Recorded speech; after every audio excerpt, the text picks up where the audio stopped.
What's up guys, you're watching the shit show, and if you're new to my channel, don't forget to subscribe and like. Today our topic is PlayStation 5 error, and the error is NW-102468-1. There was a problem connecting to your PlayStation console, the network. It's a kind of network error, PSN network error, and I'm just going to share my screen on my left side. Here we are at the screen here, and the settings here.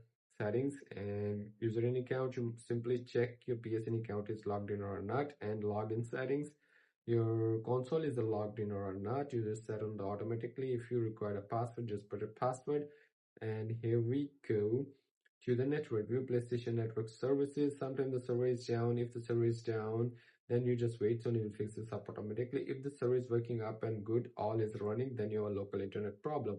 So you fix your own internet connection or contact with your own internet provider, and you can go to the advanced settings in the network, set up a new connection. Again, forget the old one, and here simply settings, frequency settings, advanced settings, and here's DNS settings. Manually you can set it, and to your settings, and I'm just going to suggest you use a wired LAN one from connecting to the router to PlayStation 5 and set up a new connection. So simply that's how you can fix this kind of network error. And if you want to ask me a question, then leave a comment in the comment box. See you soon for the next one.